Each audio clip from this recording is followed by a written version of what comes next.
Kabanata 1801 hanggang 1810. Kabanata 1801 pa ang nagbukas. Talagang kakaiba itong si Demi Garrett, alam niya talaga ang lahat, alam niyang siya mismo ang may hawak ng purple blood beads, alam niyang kailangan ng kanyang purple blood beads ang Chaotic Pearl. Biglang nakaramdam ng kaunting takot si Yusuf Zok dahil ang pinakaayaw niyang pakiramdam ay ito, ang mapansin, palihim na minomonitor, walang sikreto, at pakiramdam na tuluyang nabubunyag sa harap ng iba.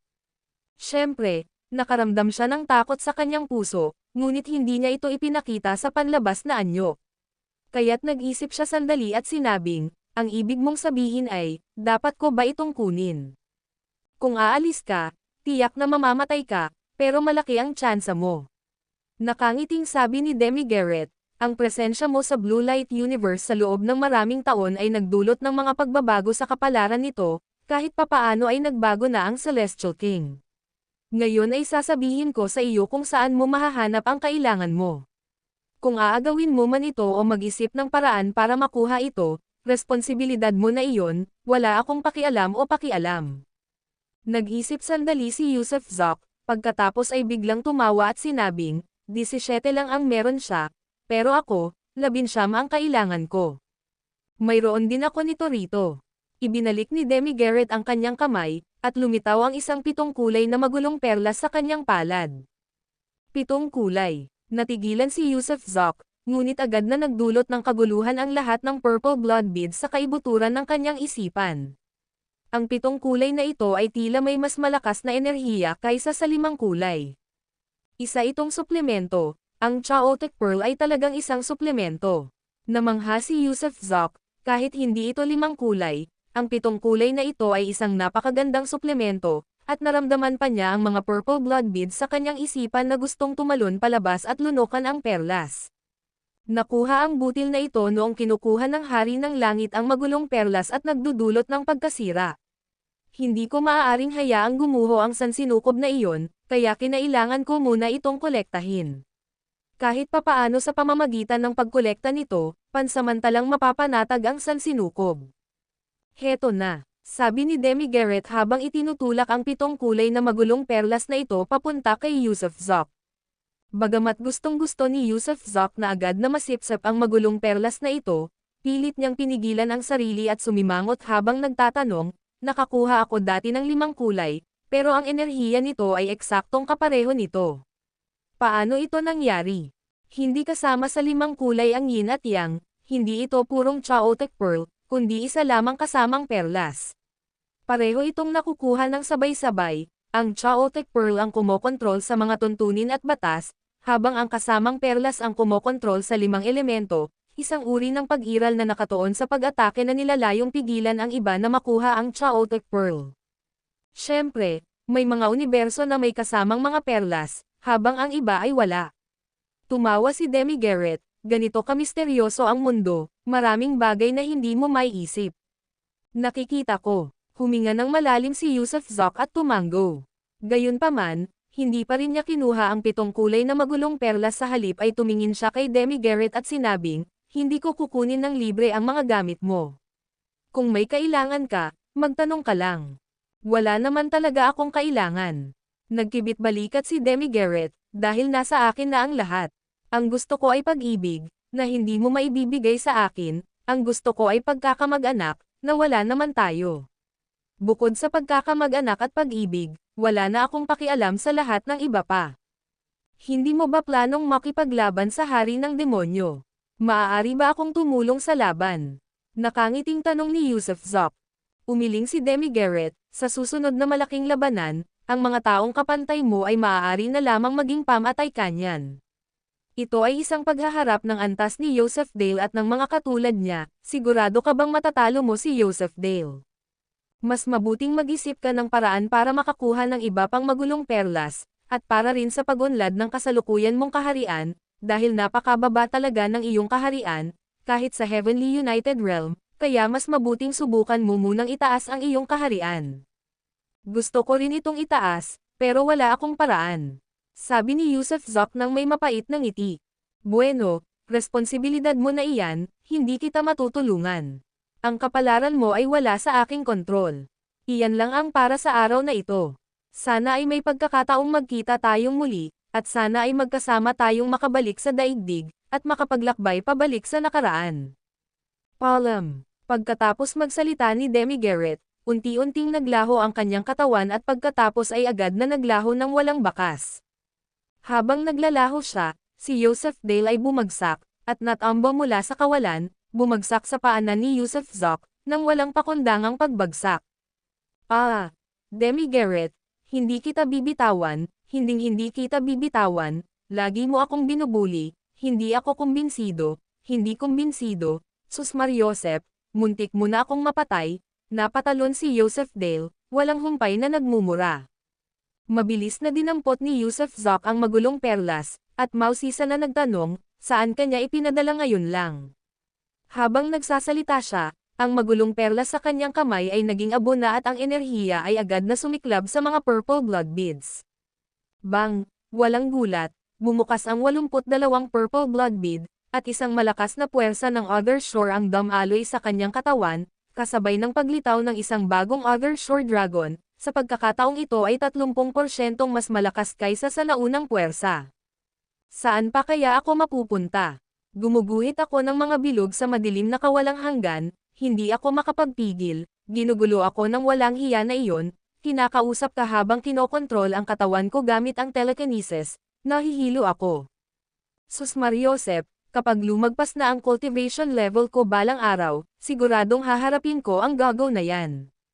Nako, sa puntong ito, tinipon ni Yusuf Zoc ang lahat ng kapangyarihan ng kabilang baybayin sa kanyang dantian, at mabilis na sinabi, naghahanda na akong pumasok sa Blue Light Universe, sasama ka ba sa akin o hindi? Siyempre, bakit naman hindi? Hindi ba't nagkasundo tayo? Makikipag-away ako sa mga babae ng hari ng demonyo, kailangan kong maglabas ng sama ng loob. Tila determinado si Yosef Dale na ilabas ang kanyang galit sa iba. Kung gayon, kailangan mong bitawan ang iyong banal na kaluluwa, papasok ako sa Blue Light Universe sa pamamagitan ng aking cave world, at kapag pumasok ka sa aking cave world ay saka kita madadala doon. Sige, walang problema. Problema ba ito? Natatakot akong baka hindi kita pagkatiwalaan. Haha, huwag kang mag-alala, sige na, pinakawalan ko na ang aking banal na kaluluwa. Tunay ngang straight si Yosef Dale, wala talaga siyang kinatatakutan. Hindi makapagsalita si Yusuf Zoc ngunit hinangaan niya ang pagiging bukas ng maharlikang ito. Tuloy, sa isang kilos ng banal na kamalayan, pareho silang nawala sa kinaroroonan, at sa sumunod na segundo, sila ay nasa dagat na asol at langit na. Habang papasok ang dalawa sa Blue Sea at Cloud Sky, isang dosenang babae ang lumitaw mula sa himpapawid at mabilis na nilinis ang tuktok kung saan siya naroon, at pagkatapos maglinis ng mabuti, nawala sila sa hangin. Samantala, tumawa ng malakas si Yosef Dale pagpasok sa Blue Sea at Cloud Sky, magandang lugar, asawa mo ba lahat ng magagandang yan? Mayroon pa bang hindi? Ang pilyong ito ay parang pas ang nakakaamoy ng isda, nararamdaman ang presensya ng mga babae. Oo, dalawa ang hindi, ang iba ay, tingnan mo, yung dalawa. Itinuro ni Yusuf Zoc ang malayong kalagitnaan ng pinakamataas na bundok sa Blue Sea at Cloud Sky, kung saan nakatayo ang isang maliit na kubo na gawa sa kahoy, at sa labas nito ay may dalawang babaeng nakaupo nang nakakross ang mga paa, humihinga ng malalim. Ang dalawang iyon ay walang iba kundi ang ikapitong prinsesa at ang kanyang tagapaglingkod, mga anak na babae ng hari ng demonyo. Si Yusuf Zoc ay medyo pilyo, ipinakilala pa niya ang ikapitong prinsesa na umuubos ng sigla ng isang tao kay Yosef Dale. Wow! Ang gaganda nila, birhen pa ang isa, yung isa naman, nako, nagsasanay ng mga teknik na yin, sus Mariosep, mas maganda pa ito kaysa sa isang puta. Alam mo, ang isang babaeng nagsasanay ng mga teknik na yin ay maaaring magdala sa iyo sa langit, nakakamangha talaga, haha, aalis na ako. Naging berde ang mga mata ng pilyong iyon, sumisigaw sa tuwa. Natigilan si Yusuf Zoc, hindi ba siya natatakot na mamatay sa pagkaubos ng tubig? Ang video na ito ay edited by Urban Storytelling. Kabanata 1821 Kabang Asno. Walang pakialam si Yusuf Zoc kung sipsipin man ng ikapitong prinsesa si Yosef Dale, dahil hindi naman sila mabubuting tao, kaya pumunta siya sa steel ni Dante Stewart, inihulog ang hamog ng paglikha, at agad na pumasok. Sa steel na ito ni Dante Stewart, may 3 pinto, at hindi pa siya nakapasok sa pinto ng immortalidad o sa pinto ng kabilang baybayin. Kung gusto niyang makapasok sa pinto ng kabilang baybayin, kailangan niyang taglayin ang kapangyarihan ng kabilang baybayin. At ngayon, nang mabuksan ang 82 kwintas ng dugo, muling lumitaw ang kapangyarihan ng kabilang baybayin, kaya naramdaman niyang makapasok siya sa pinto ng kabilang baybayin.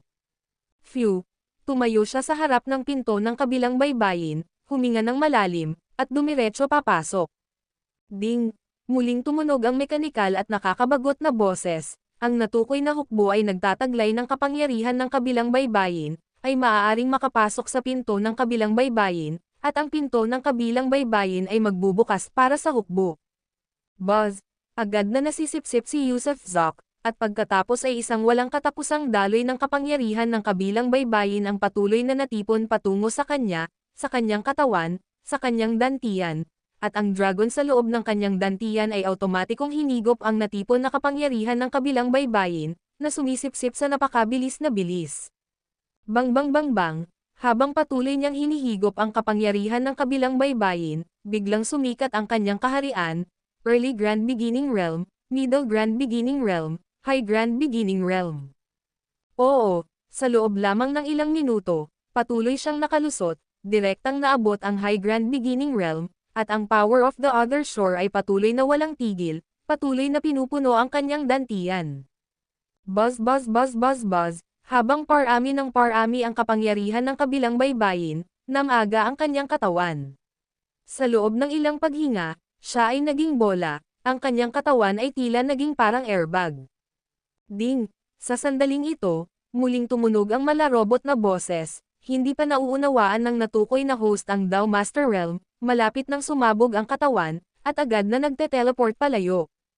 Ano? Nang marinig ang nakakabagot na boses na iyon, si Yusuf Zok, na naging bola at hindi alam kung gaano karaming power of the other shore ang nasipsip niya, ay natakot ng husto, at walang pag-aalinlangan, dali-daling lumabas ng pinto ng other shore. Habang nagmamadali siyang lumabas, lumiit siya na parang bola, at agad na bumalik sa kanyang orihinal na anyo. Nang pag-isipan niya ang kanyang dantian, natuklasan niya na ang kanyang dantian ay puno na ng kapangyarihan ng kabilang baybayin, at ang dragon ng kabilang baybayin ay magkadikit, na bumubuo ng isang bilog, na kahawig ng isang yin-yang taiji. Bukod dito, naramdaman niya na ang kapangyarihan ng kabilang baybayin ay nasa kanyang mga meridian at maging sa kanyang mga buto. Sa pagkakataong ito, nalasing siya ng husto at halos sumabog, at ang napakalaking lakas ng kapangyarihan ng kabilang baybayin ay daan-daang beses na mas malakas kaysa sa kapangyarihang ipinadala mula sa 82 blood beads noon. Ibig sabihin, kung dati ay kaya niyang sumuntok ng 10 suntok, ngayon ay kayanan niyang sumuntok ng 100 suntok. Nalampasan na ng aking kaharian ang High Grand Beginning Realm, dapat ito na ang Top Primordial Realm, pero para makarating sa Dao Master Realm, kailangan ko pa ring maintindihan. Maestro Dao, bulong ni Yusuf Zok sa sarili, pagkatapos ay lumayo mula sa steel ni Dante Stewart, at lumapag sa maliit na patio ng ikapitong prinsesa. Sa sandaling ito, sa maliit na patio ng ikapitong prinsesa, si Kiki lang ang naroon, wala sa patio ang ikapitong prinsesa o si Yusuf Dale. Ginamit niya ang banal na kamalayan upang suriin ang silid sa looban at natuklasan na mayroong isang prohibition layer na naghihiwalay sa lahat. Napakalakas ng pagbabawal, kahit noong sinubukan niya ang telekinesis, may sintomas pa rin na bumabalik. Binabati ni Kiki ang Panginoon. Agad na lumuhad si Kiki kay Yusuf Zok at sinabing, "Nasa loob ba silang dalawa? Ang bilis ba nilang nagkakilala?" Hindi makapaniwalang itinuro ni Yusuf Zok ang silid. "Nakikiusap ako sa Panginoon na huwag nang ipagtanggol ang prinsesa." Sa pilitang kinaladkad ng taong iyon ang prinsesa papasok sa silid, matagal nang nagsisimula ng bagong buhay ang prinsesa. Bulong ni Kiki habang kinakagat ang labi. "Tingnan ko muna." Nakatutok ang mga mata ni Yusuf Zok, at direktang pinasabog ng Grand Light ang pagbabawal. Lagok, at nabasag ang pagbabawal, sabay na nakarinig sina Yusuf Zok at Kiki ng malakas at maingay na sigawan mula sa loob ng silid. Oo, basta na lang, sandali lang, ang sarap sa pakiramdam, ah? Oo, munting batang babae, nagkukunwaring dalisay pa rin, basta na lang, kaya mong sipsipin ang Panginoong ito, bilangin ang iyong sarili na kamangha-mangha. Yung Yosemite Dale na sumisigaw na parang tinatay na baboy, hindi matiis, isa lang talaga siyang pinakamasamang demonyo sa mundo. Gumamit si Yusuf Zok ng telekinesis para magsaliksik, at natuklasan niya na saan na nagsimula ang ikapitong prinsesa. Sa sandaling ito, namumula ang kanyang mukha, gumagawa rin ng mga pinakadakilang ipinagbabawal na pamamaraan, tila labis na nasisiyahan, kumakagat pa ng unan, tumutulo ang mabangong pawis. Kuya, anong tinitingnan mo? Kung interesado ka, sumali ka, napakalakas talaga ng babaeng ito, baka hindi ko siya mapasaya ng mag-isa, Tara, magtulungan tayo at magsaya. Puff! Agad na binawi ni Yusuf Zok ang kanyang banal na kamalayan, at sa isang pitik ng kanyang daliri, ay naglagay ng isa pang pagbabawal sa kanila, dahil sa sobrang lakas ng sigawan nilang dalawa, hindi magandang matakot ang iba. Namula rin ang mukha ni Kiki, hindi niya inaasahan na babalik ang ikapitong prinsesa sa dati niyang ginagawa. At sa pagkakataong ito, tumingin si Yusuf Zok kay Kiki at sinabing, nabalitaan kong gusto ng hari ang ikapitong prinsesa. Bilang tugon sa Panginoon, tunay ngang matagal nang may paghanga ang hari sa ikapitong prinsesa, ngunit kalaunan ay unti-unti niya itong napabayan, siya ay sinapian. Tumango si Yusuf Zok, at pagkatapos ng ilang sandaling katahimikan, ay nagsabi, sige, sa loob ng ilang araw, babalik ako sa Blue Light Universe. Pagdating ng oras, palalayain kita, at pupunta ka sa palasyo ng hari upang maghatid ng mensahe, na nagsasabing nabihag ko ang ikapitong prinsesa. Kung gusto niya itong iligtas, dapat siyang sumang-ayon sa isang kondisyon ko. Guro, huwag po sana. Pagkarinig sa mga salita ni Yusuf Zok, agad na lumuhad si Kiki, ayaw iwan ni Kiki ang prinsesa, ayaw iwan ang Blue Sea at Cloud Sky, at tiyak na ayaw makita ang hari. Hindi alam ng amo, ang haring iyon ay isang malupit na mamamatay tao. Kung pupunta ako para ihatid ang mensahe, malaki ang posibilidad na mamatay ako. Hindi mo siya kailangang makilala. Nag-isip sandali si Yusuf Zok at sinabing, bumalik ka na lang sa Royal City, ipakalat mo ang balita na nabihag ko na ang ikapitong prinsesa. Kung gusto siyang iligtas ng hari, dapat siyang pumunta sa Yinyang Academy, basta, ipaalam mo sa kanya. Tumingin si Kiki kay Yusuf Zok, tila medyo ayaw, ngunit sa huli, tumanggo siya, dahil ikinakalat lang nito ang balita, hindi isinasapanganib ang kanyang buhay. Kapatid, bakit mo gustong makipagkita sa hari? Naghahanap ng kamatayan. Sa pagkakataong ito, narinig ni Yusuf Zok ang boses ni Joseph Dale. Kayang-kaya siyang kausapin at masiyahan ng sabay-sabay, at nalalampasan pa nga ang ipinagbabawal. May kailangan akong itanong sa kanya. Kung sasabihin niya sa akin, palalayain ko ang ikapitong prinsesa. Ano ang gusto mong itanong? Mausisang tanong ni Joseph Dale. Si Yusuf Zok, naiinip, bilisan mo na lang ang trabaho mo, at may itatanong ako sa iyo mamaya. Hindi pwede, akin na ang babaeng ito. Napakaganda niya, hindi ko siya kayang pakawalan. Kaya tigilan mo na ang pag-iisip tungkol sa kanya. Oo, kakailanganin ko pa ng 3 araw, maglaro ka sa ibang lugar. Pagkatapos sabihin iyon, pinagtibay niya ang pagbabawal, at pinigilan ang pakikipag-usap kay Yusuf Zok. Malakas na nagmura si Yusuf Zok, asno ka ba? Ang tagal naman. Ang video na ito ay edited by Urban Storytelling. Kabanata 1803 ang paraan upang makamit ang Daw Sovereign.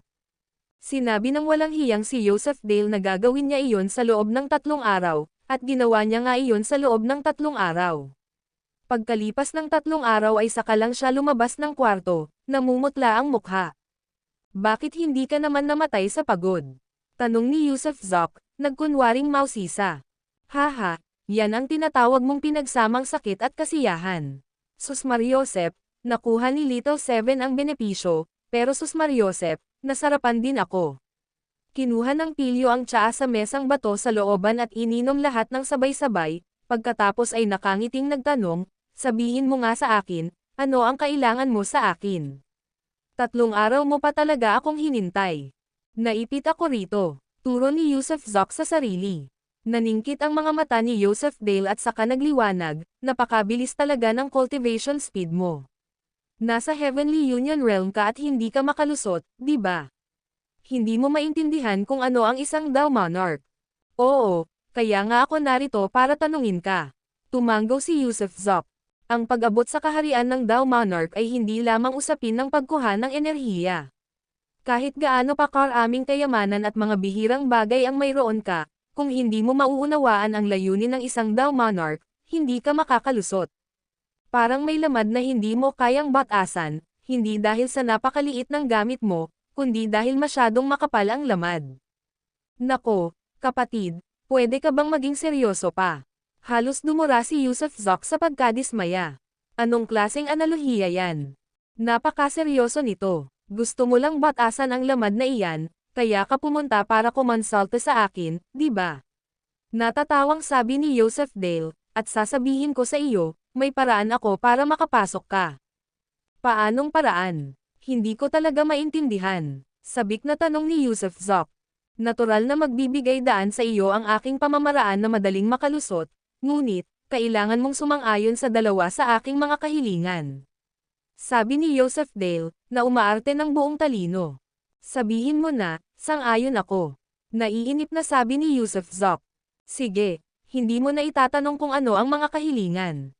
Saka ko sasabihin sa iyo. Lumingon si Joseph Dale at itinuro ang silid, gusto ko si Little Seven para sa aking sarili, siya ang magiging dual cultivation partner ko sa hinaharap. Ilalagay ko rin si Kiki para sa iyo. Bukas palad na itinulak ni Yusuf Zoc si Kiki sa tabi ni Joseph Dale. Oh, sige, Little Beauty, akin ka ngayong gabi. Hindi tumatanggi si Joseph Dale at habang nagsasalita, malazwa niyang sinampal si Kiki sa puwitan. Sa sobrang takot ni Kiki, muntik na siyang mapatalon, nangingilid ang luha sa mga mata niya, nagmamakaawa habang nakatingin kay Yusuf Zoc. Nang makita ni Yusuf Zoc ang ekspresyon ng babae, medyo nakonsensya siya. Aaminin niyang babae pa rin ito, ang pagbibigay sa kanya kay Joseph Dale ay maaaring mga hulugan ng kapahamakan. Kiki, pasok ka muna sandali. Maya-maya, nagsalita ang ikapitong prinsesa mula sa loob, pinapasok si Kiki. Huminga ng malalim si Yusuf Zoc at tinitigan si Joseph Dale. Natawa lang si Joseph Dale, hindi pa niya alam ang magandang parte ng pagiging kasama ko. Kapag natikman na niya, ayaw na niyang umalis kahit ayaw ko na sa kanya. Sumulyap si Yusuf Zoc sa kanya, sabihin mo sa akin ang pangalawang kondisyon. Hindi ko pa naiisip ang pangalawa. Medyo naguluhan si Yusuf Zoc, bakit ka pa gagawa ng dalawang kondisyon kung hindi mo naman pinag-isipan? Sa anumang kaso, sa tuwing may isip ko iyon, dapat kang sumang-ayon. Tumingin si Joseph Dale kay Yusuf Zoc at sinabing, walang problema doon, di ba? Kung hindi ka sumasang-ayon, kalimutan mo na lang. Sige, basta't hindi nito nilalabag ang mga prinsipyo ko o nakasasama sa interes ng pamilya ko, papayag ako, ha? Pag-amin ni Yusuf Zoc. Bakit ko naman sasaktan ang pamilya mo? Sige, iyon lang. Tumayo si Joseph Dale, sa totoo lang, napakasimple lang ng paraan, isa itong pangangatwiran na aking naibuod. Hanggat susundin mo ang sinasabi ko, mararating mo ang kaharian ng Dao Monarch sa loob ng wala pang 2 taon. Bilasan mo at sabihin mo sa akin. Naiinip na sabi ni Yusuf Zoc. Ikinumpas ni Joseph Dale ang kanyang kamay, huwag kang magmadali, sabihin mo muna sa akin, ano ang isang Dao Monarch? Kung alam ko lang kung ano ang isang Dao Monarch, bakit kita tatanungin? Sagot ni Yusuf Zoc habang umiikot ang mga mata. Kung gayon, ano nga ba ang isang monarko? Patuloy na tanong ni Joseph Dale. Monarko. Kumunot ang noo ni Yusuf Zoc. Ang monarko ay tumutukoy sa isang ginoo, isang hari, isa itong titulo. Tama, isa itong titulo. Bukod sa isang ginoo, ang mga maaaring tawaging monarko ay mga hari o emperador, yaong mga namamahala sa mundo, na nagpapagal at nagpapakahirap para sa mga tao at sa bansa, na may mga birtod ng monarko. At sa sinaunang panahon, sino mang nakarating sa kaharian ng monarkang Dao, sa isang punto sa kanilang buhay, ay naging isang hari o monarko. Kahit na hindi isang hari o monarko, sila ay tiyak na isang maginoo. Pero napakahirap maging isang ginoo. Dalawa ang asawa mo kaya hindi ka maginoo. Kung nakapatay ka ng langgam, hindi ka maginoo, kaya hindi ka talaga maginoo. May 3 kang maliliit na magagandang babae sa bundok na ito, di ba? Nagpapakasasa ka gabi-gabi, namumuhay ng ligaw, kaya isa kang pilyo. Kaya naman, ang landas ng pagiging isang Dao Monarch sa pamamagitan ng pagiging isang maginoo ay natural na hindi mo makukuha. Namula ang mukha ni Yusuf Zok sa kahihiyan. Anong klaseng loika ito? Pero alam niyang hindi naman talaga siya maginoo, kaya hindi niya alam kung paano ito pabubulaanan. Kaya, dahil hindi ka isang maginoo at hindi ka maaaring maging ganoon, maaari mo lamang tahakin ang landas ng isang hari o monarko. Sa madaling salita, kailangan mong kumpletuhin ang isang resume ng pagiging isang monarko o hari. Ito ang sarili kong pamamaraan, hindi ko pa nasabi sa iba. Ang pagiging monarko o hari ay maaaring humantong sa pagkamit ng kaharian ng Dao Monarch. Hindi makapaniwala si Yusuf Zok. Sa posisyong iyan, natural mong mararanasan ang kapalaran at swerte nito, ang aura na nagmumula sa makalangit na Dao. Natural mo itong mauunawaan kung gayon. Maraming tao ang nananatiling nakatigil bago makarating sa kaharian ng monarkang Dao dahil hindi sila mga ginoo at hindi pa naging hari. Kaya bakit hinayaan ng makalangit na Dao na maging mga monarkang Dao sila?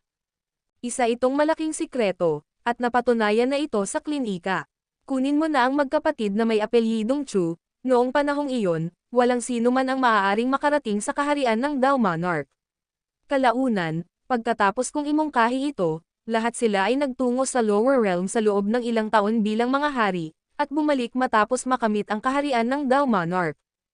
Huwag kayong magpalinlang sa simpleng pamamaraang ito, ngunit ilan nga ba ang makakaisip nito? Kaya patuloy silang natigil hanggang sa tumulo at tumutulo na ang tubig, hindi maabot ang kaharian ng Dao Monarch. Lahat ng bagay sa mundong ito ay may kanya-kanyang kapalaran, hindi mo maaaring pilitin ang sarili mong daan. Pero saan ba ako makakahanap ng oras para maging hari? Kumunat ang noo ni Yusuf Zok, malapit na tayong pumunta sa Blue Light Universe. Problema mo iyan, hindi akin ang bahala. Ikaw ang bahala, pero sinabi ko na sa iyo ang paraan, dapat gumana iyan. Nagkibit-balikat si Yusuf Dale. Pero 5 araw na lang ang natitira, kulang pa ang oras. Nabahala si Yusuf Zok. Napakatanga mo talaga. Maaari ka nang pumili ng lugar ngayon, at pagkatapos mo akong ipadala sa Blue Light Universe sa loob ng 5 araw, maaari ka nang bumalik sa lugar na iyon para maging hari. Siyempre, kung mayroon kang kapangyarihan, maaari mong pabilisin ang daloy ng oras sa isang malaking mundo, ngunit wala akong ganoong kakayahan. Ako rin. Umiling si Yusuf Zok, kaya niyang pabilisin ang daloy ng oras sa sarili niyang katawan, o kaya ihinto ito, pero hindi niya kayang pabilisin ang buong mundo. Ang ganoong klaseng kapangyarihan, marahil ay tanging isang taong katulad ng apelyidong Chu o isang Celestial Beast King lang ang mayroon. Pero tama ka. Kaya kung lumipat sa pagitan ng 2 mundo. Pinaikit ni Yusuf Zok ang kanyang mga mata at sinabing, pagkatapos kang ipadala sa Blue Light Universe, kung mahahanap ko sina Kenji Mai at Aubrey Gould sa loob ng 9 na araw, dadalhin ko sila sa mortal na antas para maging hari. Kung makakamit ko ang ultimong Dao Monarch sa mga taong iyon, magiging matagumpay iyon. Ang video na ito ay edited by Urban Storytelling. Kabanata 1804 na langit sa yungib ng iba. Pagkalipas ng 5 araw, isang mabituing kalangitan sa mortal na kaharian ng Blue Light Universe. Isang pinto ang bumukas sa mabituing kalangitan, at pagkabukas nito ay lumabas si Yusuf Zok. Direkta siyang bumalik sa mortal na kaharian ng Blue Light Universe sa pamamagitan ng teleportation gate sa Blue Sea at Cloud Sky. Tila may nakapirming lokasyon ang teleportation gate, na hindi patungo sa Immortal Realm o Divine Realm, kundi direkta sa Mortal Realm. Pagkatapos makarating sa mortal na kaharian dito, agad na pinakawalan ni Yusuf Zok si Yusuf Dale. Nandito na ba tayo? Nandito na ba tayo? Ang lapit na. Lumabas si Yusuf Dale na parang unggoy, habang lumilingon sa paligid. Tumanggo si Yusuf Zok, dapat sa mortal na kaharian, ang ating layunin ay ang banal na kaharian. Kung gayon, ano pa ang hinihintay natin? Tara na. Pinunit ni Yusuf Dale ang espasyo gamit ang 2 kamay, lumikha ng malaking butas at saka humakbang papasok dito. Ang paglalakbay sa pagitan ng mga kaharian ay kasing dali lang para sa kanya at kay Yusuf Zok. Ha? Anong nangyayari? Pagpasok pa lang nila sa Immortal Realm, bigla siyang tumigil, at nagulat din si Yusuf Zok. Dahil ang kanilang kinaroroonan ay nasa itaas ng isang lungsod, at nakatayo sa mataas na lugar, nakita nila ang isang mataas na estatwa sa loob ng lungsod sa isang sulyap. Sus Mariosep, anong nangyayari rito? Hindi ba ikaw yan? Itinuro ni Joseph Dale ang estatwa na parang natapakan ang buntot niya, paulit-ulit na inihahambing ito kay Yusuf Zok. Hindi napigilan ni Yusuf Zok ang matawa dahil nakarating na pala siya sa Immortal Realm na dati niyang tinirhan, kaya normal na lang na makita ang kanyang estatwa. Itinatag ko ang longevity sect dito noon, akala ko matagal na itong nawasak, hindi ko inaasahan na nandito pa rin pala ito. Sabi ni Yusuf Zok nang may mapait na ngiti. Kahanga-hanga ka, ang pagtatatag ng sekta at pagpapalaganap ng pananampalataya. Napatikip ng labi si Joseph Dale sa kabiglang umiling, pero para sa isang taong kasing level mo, ang pagpapalaganap ng pananampalataya ay wala ng gaanong epekto, maaaring makapag-ipon pa ito ng kabutihan para sa iyo, pero hindi nito mapapahusay ang iyong sarili. Sana lang pumili ang lahat ng mabuti, iyon lang, wala nang iba pang hinihingi. Umiling si Yusuf Zok. Wow! Medyo ambisyoso, sige, tara na. Tumawa siya ng 2 beses at nagpatuloy sa paghila sa kalangitan. Splash! Muli silang pumasok sa isang space-time door, at muling lumitaw ang matagal nang hinahanap-hanap na aura, huminga ng malalim si Joseph Dale. Banal na enerhiya sa espiritual, pero hindi siksik, hindi maganda ang blue light universe na ito, nakarating na tayo. Luminggalinga si Joseph Dale, at natagpuan ang kanilang sarili na nakatayo sa isang ilang na walang tao sa paligid. Oo, nandito na talaga tayo, dapat ito ang hilagang kanlurang damuhan, narito ang mapa ng Divine Realm, tingnan mo muna. Inihagis ni Yusuf Zok ang isang jade simple kay Joseph Dale. Kinuha ito ni Joseph Dale, mabilis na ininspeksyon ito gamit ang banal na kamalayan, pagkatapos ay itinago ang jade simple. Ano ang plano mo? Sasamahan mo ba ako para sa kasiyahan o may iba pa? Plano kong bisitahin ang Yin Yang Academy, hindi ang Royal City, dahil kailangan kong makahanap ng 2 tao. Kung gayon, sasamahan kita. Pilyong ngumisi si Joseph Dale, magsama tayo ng ilang babaeng estudyante para magliwaliw, hahaha. Natuwa at nena si Yusuf Zok, nagtataka kung bakit siya nagiging parang demonyong pilak. Kung gayon, tara na. Sabi niya, akmang puputulan na ang espasyo para magpatuloy. Pero bigla na lang kumaway si Joseph Dale, teka, may kung ano. Mayroon. Ano iyon? Agad na pinakawalan ni Yusuf Zok ang kanyang banal na kamalayan ngunit wala siyang nakita sa kanyang saklaw. Sa loob ng daan-daang milyon, o bilyon-bilyong milya pa nga, wala siyang nakitang mga kain na hinalang individual, tanging 2 maliliit na nayon lamang sa malayo. Sa silangan, nakikita mo ba ang bundok na iyan? Itinuro ni Joseph Dale ang isang mataas na bundok sa abot tanaw. Nakikita ko, pero walang laman ang bundok na iyan, walang kahit ano roon. Naguluhan si Yusuf Zok. Hindi, may harang doon, isang napakalihim na harang, dinilaan ni Joseph Dale ang kanyang mga labi, siguro may malaking sikreto doon o malalaking kayamanan, kung hindi, bakit maglalagay ng harang? Harang. Bakit hindi ko makita? Naguluhan si Yusuf Zok, wala talaga siyang nararamdaman, at mayroon siyang makapangyarihang banal na kamalayan, nakakakita kahit ng mga langgam sa lupa, lalo na ang anumang harang. Masyadong mahina ang iyong cultivation, kahit sa antas ng Downlord, paano mo natutukoy ang ganito kalakas na mga hadlang? Tara na, baka may mga kayamanan doon at ayaw itong matagpuan ng naglagay ng hadlang, baka yumaman tayo. Dahil sa pagmamadali, bumilis siya na parang hangin. Nagtataka rin si Yusuf Zok tungkol sa harang at kung ano ang nasa loob, kaya mabilis siyang sumunod. Dahil hindi naman ito kalayuan, sa isang hinga lang, narating nila ang paanan ng bundok. Ito ay isang luntiang bundok, may mga ibong huni at mababangong bulaklak, mayroon ding talon na bumabagsak pababa, na bumubuo ng isang malaking lawa sa paanan, na nang mapuno ay nagiging isang malinaw na sapal na marahang umaagos. Nasaan ang harang? Tanong ni Yusuf Zok kay Joseph Dale. Sa likod ng talon. Ngumisi si Joseph Dale. Ito ang uri ng harang na inilalagay ng isang gurong katulad ko, kapag nabuksan ko na ito, mag-ingat ka. Tingnan natin kung may mga kayamanan dito o isang nakakatakot na bagay. Habang nagsasalita siya, iniunat niya ang isang daliri na mabilis na lumaki, nakaturo sa bumabagsak na talon. Buzz, bizz, bizz, bizz. Ang talon ay patuloy na nanginginig, na lumilikha ng mga ugong.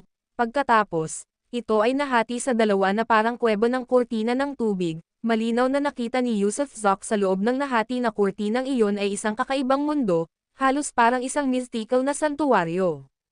Paraiso ng kuweba. Bulalas ni Yusuf Dale, napakalihim na langit ng kuweba. Pumasok tayo, kung may panganib, sisisid ako sa iyong blue sea cloud, haha, nakakapanabot na makahanap ng ganito kalihim na langit ng kuweba pagdating mo. Pero huwag kang masyadong mag-alala, dapat natural lang ito, hindi pa nasisipsip. Whoosh! Bago pa siya mapigilan ni Yusuf Zok, naging escaping light na siya at sumugod. Mag-ingat ka, gusto mo bang magpakamatay? Napapadyak si Yusuf Zok sa galit, dahil isa itong langit ng kuweba. Kahit natural, teritoryo ito ng iba, at ang individual na nagtatag ng kuweba na ito ay dapat kapantay ni Yusuf Dale, kaya ang panghihimasok ay may napakalaking panganib. Siyempre, dahil sumusugod papasok si Yusuf Dale, hindi siya maaaring lumabas, kaya pumasok siya, kahit na nag-aalangan. Whoosh! Pagpasok sa langit ng kuweba, nagsara ang pasukan ng talon sa likuran, ngunit nanatiling tahimik ang loob. Mainit ang paligid, may asol na kalangitan, berdeng damuhan, banayad na simoy ng hangin, at isang malayong bundok na may templo sa tuktok. Walang tao rito. Walang hiya ang sinuyod ni Yusuf Dale ang buong langit ng kuweba ng may banal na kamalayan, walang laman sa loob, tuklasin natin kung ano ang nangyayari. Tunay nga, walang sinuman. Ginamit din ni Yusuf Zok ang banal na kamalayan upang walisin, dahil ang langit ng kuwebang ito ay hindi kalakihan, na nagpapatunay na wala kahit isang kaluluwa. Ang video na ito ay edited by Urban Storytelling. Kabanata 1805 ang sombrerong conical at ang balabal. Ang nakatagong kaharian na ito ay may templo, ngunit walang tao. Lumipad si Yusuf Dale ni Yusuf Zok patungo sa malaking plaza sa tuktok ng templo sa bundok, na kasing laki ng 10 palaruan ng football. Kapag tiningnan mula sa langit, mayroong isang insignia ni Buddha na may 10,000 karakter sa gitna mismo ng plaza. Oo, isa nga itong insignia ni Buddha na may 10,000 karakter. Nagulat si Yusuf Zok nang makita ito dahil ang Budismo ay hindi matatagpuan sa lahat ng dako. Hindi pa niya ito nakita sa Blue Light Universe na ito o sa Immortal Realm nito, kaya walang Buddhist cultivation dito. Pero ngayon, mayroong isang insignia ng Buddha na may 10,000 karakter sa liwasang ito, at ang arkitektura ng disenyo dito ay kahawig ng mga templong Buddhist na iyon. Haha! Isang Buddhist cultivator. Tumayo si Yusuf Dale sa ere, ipinikit ang kanyang mga mata, at ibinuka ang kanyang mga braso, tila may nararamdaman. Pagkalipas ng 12 segundo, iminulat niya ang kanyang mga mata at huminga ng malalim, sabay sabing, may mga tao rito 3 araw na ang nakalipas, umalis sila mga 3 araw pa lang ang nakalipas. Paano mo nalaman? Tanong ni Yusuf Zok, na may pagkausyoso. Haha! Malalaman mo rin pagpasok mo. Pumasok si Yusuf Dale sa templo, sabay sabi, may mga mesa sa loob na may tsaa, kalahati na lang ng palayok ang natitira, at halos wala ng alikabok sa mga mesa. Higit sa lahat, may dumi ng demonyo sa likod bahay, kung ibabatay sa kulay nito, wala pang 3 araw ang tanda nito. Ang galing mo. Namangha si Yusuf Zok sa pagiging masigasig ni Yusuf Dale sa detalye. Kahit na tila baliw siya, ang kanyang isipan ay matalas na parang karayom, isang taong may dakilang karunungan. Minamaliit mo na ako dati, di ba? Ang totoo, walang mas matalino pa sa akin sa lahat ng kalangitan at napakaraming kaharian. Itinaas ni Yusuf Dale ang kanyang ulo. Nawalan ng imak si Yusuf Zok, nang magsimulang magyabang muli si Yusuf Dale. Pumasok ang dalawa sa bulwagan kung saan maraming estatwa ang nakatayo, matangkad na representasyon ni Buddha, na iiba sa mga nasa mundo. Sa bulwagan, mayroon ding isang trono, na masalimuot na inukitan ng mga orasyong Sanskrit, at ito ay maringal. Magaling, Napakayaman ng tronong iyan. Mayroon itong porma sayon ng prohibition at kayang sumipsap ng enerhiya. Kukunin ko na, haha. Nagliwanag ang mga mata ni Joseph Dale nang makita ang trono, pagkatapos sa isang pitik ng kanyang manggas, pinaalis niya ang trono. Ayos lang ba ito? Humagalpak ng tawa si Yusuf Zok at bumantong hininga, umupo lang naman yan, hindi mo naman kailangang maging desperado, di ba? Anong alam mo? Tara na, pumunta tayo sa likurang bulwagan, may bawal doon sa ilalim ng lupa, hindi ito kayang imbestigahan ng banal na kamalayan, baka may kayamanan. Hinawakan ni Joseph Dale ang braso ni Yusuf Zok, tinawid ang harapang bulwagan, dumaan sa pasilyo, at narating ang likurang patio, kung saan nakita ni Yusuf Zok ang dumi ng demonyo. Pero si Joseph Dale ay tila isang magnanakaw, at ang tipong nagnanakaw kahit isang balahibo na dumadaan.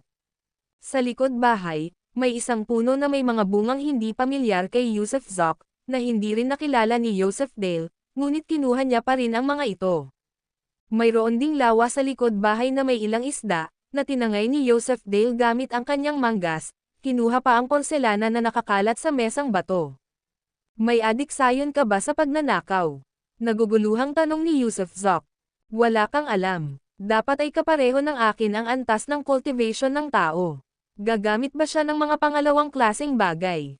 Mahalaga ang mga iyon, lalo na ang punong iyon, isang kayamanan nga sa mundo. Habang nag-uusap, pumasok sila sa isang silid sa likurang patio, malinis at maayos, na may hanay ng mga istant ng libro. Sa pagkakataong ito, bago pa man kumilos si Joseph Dale, kinuha na ni Yusuf Zok ang lahat ng libro mula sa mga istant. Nako, hindi ko naman talaga plinano na kunin ang mga librong yan. Ayoko ng pagbabasa at hindi ko maintindihan, pero tinawag mo akong magnanakaw, tapos ngayon magnanakaw ka na rin. Pang-aasar ni Joseph Dale. Natawa si Yusuf Zok, hindi maituturing na pagnanakaw ang pagnanakaw ng mga libro. Parang, kung gusto mong magbasa, may mga libro ako para sa iyo, isang buong tumpok. Sabi niya, biglang may inilabas na ilang libro sa kanyang kamay, nang tingnan, nakita ni Yusuf Zok na pawang mga larawan mula sa romantikong palasyo at mga gabay sa paglilinang. Ito ay mga sikretong manuskrito tungkol sa yin at yang dul cultivation, imposibleng matagpuan, mga ultimong kasanayan. Sige, itatago ko ang mga yan. Nagbabasa ako kapag nababagot ako. Hindi mapili si Yusuf Zok, magiging interesante sana basahin ang mga librong ito kapag walang ginagawa. Narating ng dalawa ang bookshelf, kung saan marahas itong binasag ni Joseph Dale, na nagbunyag ng isang lihim na pinto sa likod nito. Malakas ang pagbabawal, pero wala itong laban para sa akin. Itinuro ni Joseph Dale ang sikretong pinto gamit ang daliri. Kasabay ng isang putok, ang lihim na pinto ay nabasag, na naglantad ng isang maningning na berdeng liwanag. Sa loob ay isang pasilyo na umaabot sa ilalim ng lupa, na nababalutan ng berdeng nagliliwanag na perlas. Sabay na pumasok ang dalawa sa loob, at mabilis na naglakad palabas. Di nagtagal, nakarating sila sa lalim na daan-daang metro sa ilalim ng lupa, at nakakita ng isa pang pinto, bukas, na may kumikislap na apoy sa loob. Silid para sa pill room. Nagliwanag ang mga mata ni Yusuf Zok. Haha, pill room nga talaga, tingnan natin kung anong mga table tasks ang ginagawa niya. Tumawa ng masayang-masaya si Joseph Dale, saka nagmamadaling pumasok sa loob. Sa loob ay isang maluwang na bulwagan na may malaking hurno ng alkemiya na may taas na 3 zang na nagliliyab ng matindi, naglalabas ng init, at ang buong bulwagan ay napuno ng mabangong amoy. Magaling na pagan, iinuman ko, at ang mga tableta, kahit ano pa ang mga iyon, akin ang mga iyon. Sakam na dinampot ni Joseph Dale. Sige, kung ganoon, sa iyo na ang lahat ng iyan, kunin mo na lang. Hindi nakipagkompetensya si Yusuf Zok, dahil wala siyang interes sa mga bagay na ito. Haha, magaling. Kukunin ko ang pagan at ang mga tableta, maghahanap ng iba pang kayamanan kung mayroon man, magdaragdag ako ng apoy para tapusin ang alchemy. Sabi ni Joseph Dale, sabay rin ang apoy sa pagan, na nagpapabilis sa proseso ng alchemy nito. Sinuyod ni Yusuf Zok ang silid at nakita niyang bukod sa pagan at unan, isang sombrero at itim na balabal lamang ang nakasabit sa dingding. Gamit ang banal na kamalayan, Ang balabal at sombrero ay tila karaniwan lamang, nang walang anumang pagbabago-bago ng enerhiya. Pinilit niyang ngumiti, hindi nakakapagtaka na wala ng ibang gusto si Joseph Dale, bukod sa Pagan, wala ng iba. Kaya ngumiti siya, umupo, at pinanood ang alkamiya ni Joseph Dale. Hoy, bakit hindi mo kinuha ang balabal at sombrero na yan? Bakit mo ako pinapanood? Tanong ni Joseph Dale habang nililinis ang mga tableta. Inikat ni Yusuf Zoc ang kanyang mga mata, parehong ordinaryo lang, at marumi, bakit ko pa sila gugustuhin?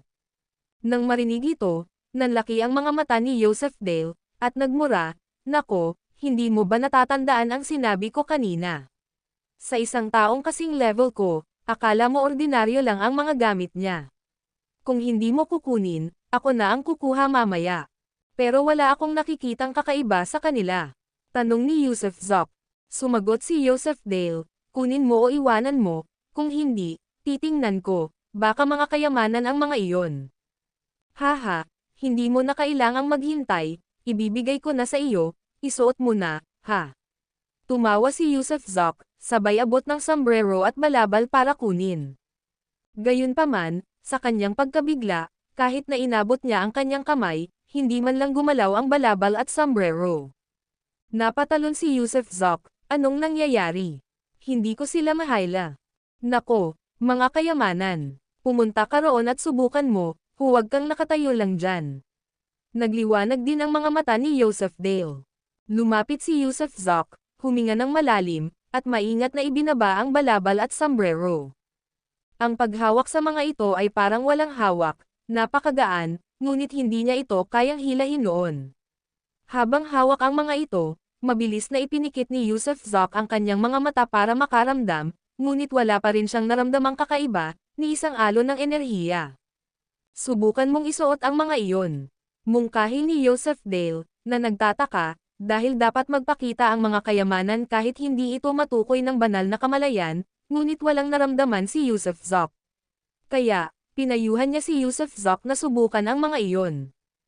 Hindi masyadong nag-isip si Yusuf Zoc. Suot muna ang sombrero, pagkatapos ay ibinalot ang balabal sa kanyang mga balikat. Wow! Sa sandaling sabay na nabalutan siya ng sombrero at balabal, isang himala ang nangyari. Agad na nawala ng tuluyan si Yusuf Zoc, wala ni isang alon ng enerhiya, tuluyan na siyang nawala ng tuluyan. Nako, Sus Mariosep, ano ba to, kahit may banal na kamalayan ako ay hindi kita maramdaman. Ang video na ito ay edited by Herban Storytelling. Kabanata 1806 na balabal ng ermitanyo. Lubos na nalitaw si Yusuf Zoc sa sandaling ito, dahil hindi rin niya makita ang kanyang sarili. Nang suot ang balabal at sombrero, hindi niya makita ang kanyang sarili, naramdaman lamang niya na naroon pa rin siya at buhay, ngunit ang kanyang mga kamay at paa ay wala kahit saan. Si Joseph Dale ay mukhang manghang-mangha rin, ginagamit ang kanyang banal na kamalayan upang paulit-ulit na suriin ang bawat sulok. Bilang isang nangungunang Dao Sovereign, isa siya sa iilang individual sa mundo na kayang ibilang ang kanilang sarili sa ganoong ranggo. Ngunit ngayon, hindi niya maramdaman ang pag-iral ni Yusuf Zoc. Swoosh! Mabilis na kumalma si Yusuf Zoc at biglang humakbang para tumabi kay Joseph Dale, nalikot pa ring tumitingin sa paligid. Hindi niya ito mapansin kahit na nasa tabi niya lang ito, dahil wala naman talagang aura. Wala ring pagbabago-bago ng enerhiya na maaaring pag-usapan, siya ay ganap na nakaugnay sa espasyo. Hindi mo ba talaga ako nararamdaman? Biglang sabi ni Yusuf Zoc sa tainga niya. Napatalon sa gulat si Joseph Dale, sa kanang lalaki ang mga mata niyang bulalas, lumapit ka pala sa akin nang hindi ko namamalayan. Ito ay hindi ka panipaniwala. Ipagpapalit ko ang peel furnace ko sa iyong balabal at sombrero, Sus Mariosep, napakayaman nito, kasama ang kayamanang ito, saan ka ba hindi makakapunta? Teka, suntukin mo ako, tingnan mo kung matatamaan mo ako, subukan mo rin akong sunugin. Mungkahi ni Yusuf Zoc. Sige, subukan ko. Ibinaling ni Joseph Dale ang kanyang kamay para sumampal sa direksyon ng boses ni Yusuf Zoc. Wow! Parang hangin ang tumama sa katawan ni Yusuf Zoc, naiwan si Yusuf Zoc na nakatayo roon, habang ang braso ni Joseph Dale ay tumatagos sa ulo ni Yusuf Zoc. Hindi lang ito basta dumaan. Hindi lang basta-basta si Yusuf Zok, dahil kahit na hindi nakikita, dapat ay naroon pa rin ang katawan niya. Pero ngayon, ang katawan niya ay naging hangin, o sa halip, naglaho ang buong katawan niya nang isuot niya ang balabal, walang naiwang anumang pisikal na anyo sa espasyong ito. Nandito pa rin ako, tuwang-tuwa na bulalas ni Yusuf Zok. Hindi talaga kita matatamaan. Gulat na gulat din si Yosef Dale, anong klaseng kayamanan ito, napakahanga. Subukan mong gumamit ng apoy o kidlat, subukan mong lahat. Paghimok sa kanya ni Yusuf Zok. Whoosh! Crack! Sumunod si Yosef Dale, ngunit apoy man o kidlat, parang wala lang, dahil wala pa rin si Yusuf Zok, wala siyang pisikal na anyo sa lugar na ito, kaya paano siya matatamaan? Subukan mo akong saktan, paalala ni Yusuf Dale kay Yusuf Zok. Sige, hayaan mong sampelan kita. Itinaas ni Yusuf Zok ang kanyang braso at mabilis na hamampas. Gamit ang isang, umikot ang katawan ni Yusuf Dale, ang kanyang mga mata ay puno ng mga bituin, maaaring tamaan siya ni Yusuf Zok, ngunit hindi niya matamaan si Yusuf Zok.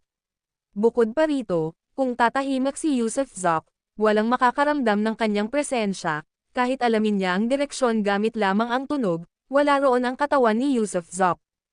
Nagulat si Yusuf Zok, at nalito si Yosef Dale, sandaling walang nagsalita sa kanilang dalawa, ang mahiwagang kayamanan na ito ay kahanga-hanga, ang pinakakahanga-hanga sa buong mundo. Teka, saliksikin ko pa. Sabik na sinuri ito ni Yusuf Zok, habang si Yosef Dale ay mukhang inggit na inggit, ang isang napakagandang kayamanan ay napunta kay Yusuf Zok, hindi sa kanya. Bakit ko nga ba ginusto yung sirang pagan ngayon lang, medyo pinagsisihan niya. Yusuf, ibalik mo sa akin ang balabal at sombrero, hindi ba't sinabi mong ayaw mo na ngayon lang? Bilisan mo at ibalik mo sa akin. Nagbago na ang isip niya. Magsabi ka, pero kung hindi mo sasabihin, ibig sabihin ay sumasang-ayon ka agad. Nako, hindi mo ba ako pinapansin? Magsalita ka nga. Ikaw na walang hiya, ibalik mo sa akin ang balabal ko, malapit na siyang maiyak, ngunit hindi siya pinansin ni Yusuf Zok. Siyempre, abala si Yusuf Zok sa pagsasaliksik tungkol sa balabal ngayon, wala nang oras para makipag-ugnayan sa kanya. Samantala, habang iniimbak ng isa sa kanila ang elixir at ang isa naman ay nagsasaliksik tungkol sa balabal, biglang bumukas ang isang pinto sa kawalan sa itaas ng langit ng kuweba, at pumasok ang isang kalbong ulo na may parisukat na tainga at bilog na mukha. Ang kalbong lalaking ito ay mukhang isang maitreya, na may hindi pangkaraniwang laki ng mga tainga, bilog na tiyan na kapareho ng laki, at may malalaking prayer beads sa kanyang leeg, na may tato na totem sa kanyang kalbong ulo. Gayunpaman, tila siya ay nasugatan sa sandaling iyon, na may ilang madugong marka sa kanyang katawan at isang hindi matatag na aura, at isang nakakapangilabot na hitsura sa kanyang mukha. Warwick Lopez, Tyson Austin, Nine-Tailed Demon Girl, teka lang, sisiguraduhin ng Buddha na ito na mamamatay ka ng kakilakilabot. Sabi ng matabang monghe na ito habang sumusuka ng dugo, at mabilis na tumakbo patungo sa likurang silid. Gayunpaman, nang marating niya ang silid sa likuran, bigla siyang huminto dahil maraming bagay sa kanyang hardin sa likuran ang nawala. Walang ibang dapat nandito maliban sa kanyang banal na alaga, malinaw niyang naaalala kung ano ang nasa likod bahay at kung saan nakalagay ang lahat. Napansin niyang wala na ang tiko at mga mangkok ng tsaa, wala na rin ang ilang isda sa lawa, pati ang 2 butil sa hawakan ng pinto. May tao rito. Nang inig ang buong katawan ng matabang monghe, pagkatapos ay nagulat siya, ang aking elixir, ang aking ermitanyo. Sa takot, tumakbo siya patungo sa silid sa likurang silid, para lamang makitang wala na rin ang kanyang istant ng mga libro, at ang kanyang mga paghihigpit sa lihim na silid ay nilabag na. Sus Mariosep, nasaan ang elixir ko? Nasaan ang balabal ko? Halos malaglag ang puso ng matabang monghe habang mabilis siyang tumatakbo sa tunnel na parang hangin. Maya-maya pa, nagmadali siyang pumunta sa pasukan ng sikretong silid sa ilalim ng lupa, pagkatapos ay maingat na humiga. Yusuf, magsalita ka naman diba? Sus Mariosep, hindi mo ako pinapansin, no? Susumpin ko ang mga ninuno mo. Sus Mariosep, hintayin mong itago ko ang elixir. Kasabay ng isang putok, bumukas ang takip ng pagan, at lumabas ang 9 na elixir, lahat ay may nakasisilaw na 7 kulay. Magandang elixir, pero ano ba itong elixir na ito? Napakaganda, siguradong isang kayamanan, itabi mo ito para sa susunod na pananaliksik. Itinago ni Joseph Dale ang mga elixir at pilfernes, saka nagpatuloy sa pagmumura. Sa labas, kumaibot ang bibig ng matabang monghe, gaya ng inaasahan, kinuha ang mga elixir, at may nagsuot ng kanyang balabal ng ermitanyo. Umasa siya sa balabal ng ermitanyo para sa paghihiganti, upang makahanap ng mga kasawian ng iba. Kung wala ang balabal ng ermitanyo, paano niya masasabi ang tungkol sa paghihiganti? Bukod pa rito, dahil may nakasuot ng kanyang balabal ng ermitanyo, wala siyang paraan para mahanap sila, at siya ang magiging target nila, hahayaan na lang sa kanilang awa. Hindi nakikita, sinubukan niyang huwag huminga, gamit ang isang simpleng Dharma Gate para itago ang kanyang katawan, dumaikit sa pader na bato dahil balak niyang maglunsad ng isang sorpresang atake, sa pamamagitan lamang ng isang sorpresang atake mabawi niya ang balabal para sa anumang pagkakataong magtagumpay. Tama na, tumigil ka na sa pagsigaw. Sa sandaling ito, biglang nagpakita si Yusuf Zok, ngunit suot pa rin ang sombrero at balabal. Ha? Anong nangyari? Bakit ka nagpakilala? Nagtatakang tanong ni Joseph Dale. Nalaman ko na kung paano gamitin ito. Ngumiti si Yusuf Zok, ang dalawang kayamanang ito ang tunay na sukdulang kababalaghan ng mundo, maaari kang pumili na maging invisible anumang oras o magpakita kung gusto mo, ito ay tinatawag na Hermit's Cloak. Paano mo nalaman? Patuloy ni Joseph Dale sa kanyang kuryosidad. Ako na ang naging amo nito, ang dalawang mahiwagang kayamanan na ito ay nakipag-ugnayan na sa akin ngayon. Ang dahilan kung bakit sila nakasabit dito noon ay dahil mga bagay silang walang amo, tila hindi kayang makipag-ugnayan sa kanila ang mga tao rito at maging amo nila, pero ngayon, kinuha ko na sila, hahaha. Tumawa ng malakas si Yusuf Zok. Paf! Muling samuka ng dugo ang matabang monghe na nagtatago sa labas dahil sa gulat, nang marinig niyang may nakadikit sa Hermit's Cloak. May tao rito. Sabay na narinig ni na Yusuf Zok at Joseph Dale ang tunog, mabilis na lumapit sa isa't isa, ang kanilang banal na kamalayan ay kumakalat palabas. Ang video na ito ay edited by Urban Storytelling. Kabanata 1807 sinakop ang banal na kaharian. Bumalik ang matabang monghe na malubhang nasugatan, kaya nang makita niyang natanggal na ang kanyang Hermit's Cloak at mga elixir, paano niya hindi masusuka ang dugo. Gayunpaman, ang pagdura ng dugong ito ay agad ding nagpaalerto kina Yusuf Zok at Joseph Dale. Pareho silang mga eksperto, na nagtataglay ng napakalawak na banal na kamalayan, kaya nang ang kanilang mixed twin divine thoughts ay lumabas, agad nilang natuklasan ang isang taong nakatago sa labas. Napagtanto ng matabang monghe na nabubunyag na siya at alam niyang hindi na siya maaaring magtagal pa rito, kaya nakita niyang hindi niya matukoy ang antas ng cultivation ng taong nakasuot ng kanyang Hermit's Cloak dahil ang suot nito ay nagtatago ng lahat ng cultivation aura. Gayunpaman, ang cultivation aura ng kabilang tao ay kapantay ng sa kanya, kung hindi man bahagyang mas malakas. Dahil sa kanyang kasalukuyang malubhang pinsala, alam niyang hindi siya ang kanilang katapat, kaya't sa sandaling dumating ang divine thoughts ni na Yusuf Zok at Joseph Dale, kinagat niya ang kanyang dila, sinindihan ang kanyang enerhiya at tumakas ng napakabilis. Saan mo sa tingin pupunta? Ayayayay! Sigaw ni Joseph Dale, habang sumusugod habang natural na nakasunod si Yusuf Zok. Ngunit determinado ang matabang monghe na makatakas, at dahil teritoryo niya ito, kahit nasugatan siya, hindi siya naabutan ni na Yusuf Zok at Joseph Dale. Hinabol siya ng dalawa hanggang sa ibabaw, ngunit paglabas nila sa lihim na pinto, natuklasan nilang wala na ang matabang monghe, nawala ang mga bakas ng kanyang katawan, at wala silang ideya kung saan siya tumakas. Tumigil ka na sa paghabol, hindi natin maabutin. Umiling si Joseph Dale at sinabing, ang antas ng cultivation ng isa ay hindi gaanong naiiba sa akin, at ito ang kanyang kuta, kaya hindi natin siya maaaring panatilihin dito. Isa pa, tayo ang mga magnanakaw dito, ninanakawan ang isang tao at sinusubukan pa ring patayin siya, medyo sobra na iyon, tara na, hindi tayo maaaring magtagal dito. Alam ni Joseph Dale kung paano makontento, humadjejek siya at lumipad palayo patungo sa pasukan kung saan sila nanggaling. Ilang sandali pa, lumabas ang dalawa sa pasukan ng talon, habang lumilingon, naroon pa rin ang talon, at walang mag-aakalang may ibang mundo pala sa likod nito. Sige, ituloy na natin ang ating paglalakbay patungo sa Yin Yang Academy. Gusto pa ring pumunta ni Yusuf Zok sa Yin Yang Academy dahil gusto niyang hanapin si Aubrey Gould, dahil kung lilito si Aubrey Gould, tiyak na babalik ito sa Yin Yang Academy para hintayin siya. Pahiramin mo ako ng sombrero at damit mo, iparamdam mo sa akin. Sabik na sabi ni Joseph Dale. Pasensya na, hindi ko matanggal, haha.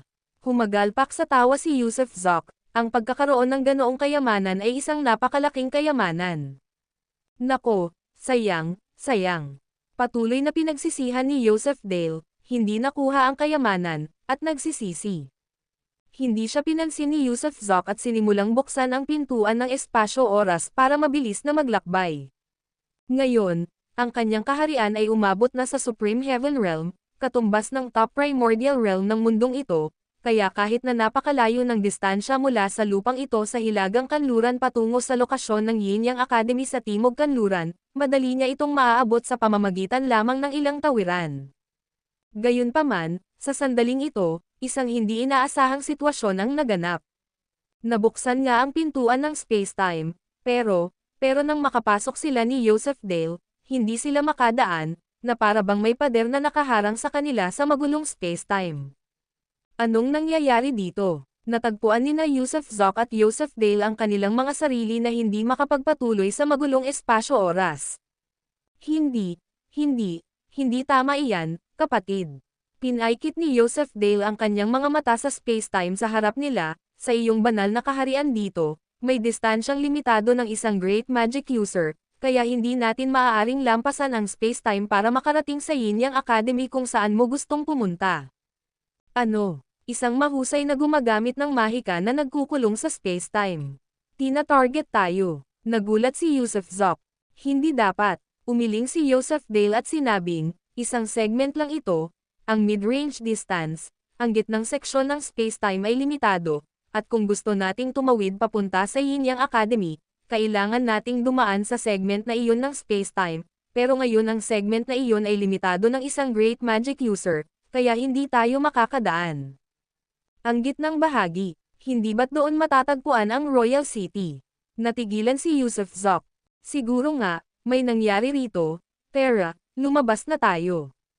Kahit na mayroon siyang malawak na divine skills, hindi naglakas loob si Joseph Dale na magtagal sa magulong space-time, kaya agad silang lumabas muli ni Yusuf Zok. Gayunpaman, nang lumabas sila, wala na sila sa dating lokasyon kundi nasa itaas ng isang lungsod. Ha? Anong nangyayari? Pagkalabas pa lang ni Yusuf Zok, nakita niya ang lungsod sa ibaba na nagliliyab sa digmaan, nilalamon ng nagngangalit na apoy, wasak at sira-sira, kasama ang siksik ang pulutong ng mga tao na tumatakas kasama ang kanilang mga pamilya. Oo nga pala, may nangyari nga, Tara, bumaba tayo at alamin kung ano ang nangyayari. Sabi ni Joseph Dale, at mabilis na bumaba ang dalawa sa karamihan. Habang pababa sila, tila walang pakialam ang mga residente sa kalsadang opisyal sa kanilang pagdating, dahil madalas na pabalik-balik ang mga tao sa kalsadang opisyal. Pasensya na po, Tiyo, maaari ko po bang itanong kung anong nangyari? Anong nangyari sa lungsod na nasa likuran ninyo? Saan kayo pupunta? Tanong ni Yusuf Zok habang tumatakbo papunta sa isang matanda na puno ng uling ang mukha. Hindi mo alam kung anong nangyari. Tumingin ang matandang Diyos ng tirahan kay Yusuf Zok. Pagkatapos ay bamantong hininga, lumabas ang hari ng demonyo mula sa walang hanggang impyerno. Sinakop ng hari ng Celestial Beast ang Royal City, wala na ang hari. Kalahati ng mga ministro sa Royal City ay napatay, ang kalahati ay sumuko, at isa-isa ay lumitaw ang mga halimaw, bumihag at pumapatay, kumakain ng mga tao kahit saan, maging ang mga dayuhang demonic beast ay sumali, sumasakop sa ating banal na kaharian, lahat ng dako ay nasa digmaan, at ngayon ay papunta na tayo sa Yin Yang Academy dahil ito lang ang lugar na hindi nasasakop, at ang Southwestern District ay medyo ligtas pa rin.